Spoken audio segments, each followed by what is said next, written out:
Hey everyone, welcome. I'm Jen Amos, the founder, producer, and co-host of the Filipino American Woman Project, also known as TIFA Project for short. My podcast category is society and culture. And for my case study talk, I'm here to tell you that your story makes a difference and why. Let me start by telling you my story. I was born American and raised by immigrant parents with collectivist values. This is my family. I'm the little girl to the right. As many of you can relate, my upbringing really shaped me. The two biggest cultures I had to grapple with growing up was the collectivist culture from my parents and the individualistic culture of America. With the collectivist mindset, you're always trying to fit in, aspire for group goals, and you're thinking, is this best for my family? However, in a dominantly individualistic culture such as America, you're always thinking about, how can I stand out? What are my personal goals? And often say, is this what's best for me? Well, the problem with having a collectivist culture at home is when you have to go outside of the home and you have to succeed with individualistic goals in mind.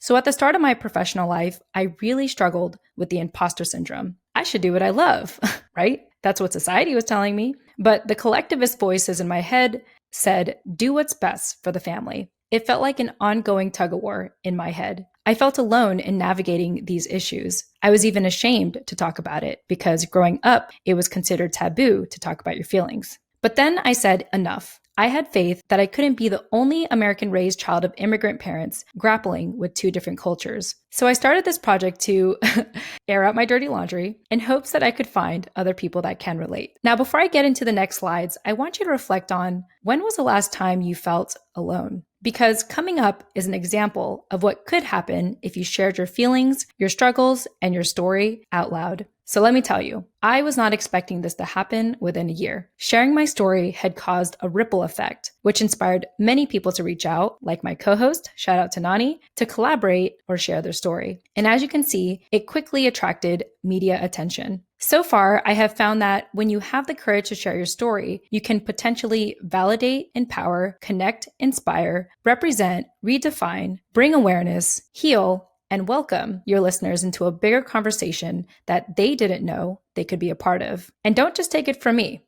I actually summarized and collected all of these words from our listeners. Now, I'm going to skim through these slides for the sake of time, but please download the slides from the Whova app if you want to read all of the comments. Fun fact, the engagement from our Instagram community, which is where we get most of our listeners, by the way, actually helped me formulate my last PodFest presentation. So something to keep in mind the next time you need to do market research. Now, as you skim through what I call our love letters from our listeners, I want you to imagine that this could happen to you if you shared your story. This is from our subscribers from our mailing list because, it's important to also build community off of social media. Now, imagine the gratitude, the emails you would receive. Because like many of our listeners, for once, they don't feel like they are alone. They don't feel like something is wrong with them. You validated them. You inspired them to keep doing what they were doing or to do better. You did that with your story. These are the top 3 most downloaded and recommended episodes if you're listening to our show for the first time, episodes 16, 25, and 56.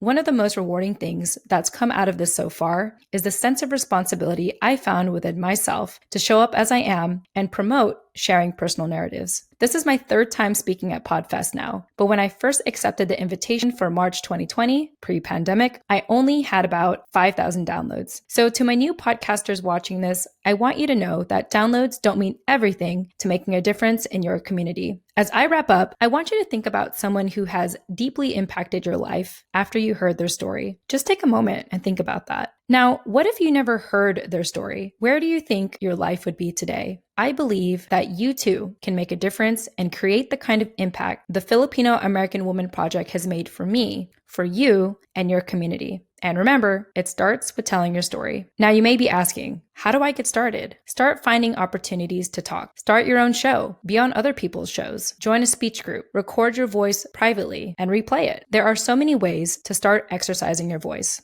As Austin Kleon says it, the only way to find your voice is to use it. Here are some parting affirmations you can say to yourself as you begin to share your story, because I believe in you. I am more than enough. It's selfless to share my story, not selfish, because someone is waiting to hear my story. All right, friends, should you need anything, you can find me at tfawproject.com. Once again, my name is Jen Amos with the Filipino American Woman Project. Thank you so much for attending my session, and enjoy the rest of the conference.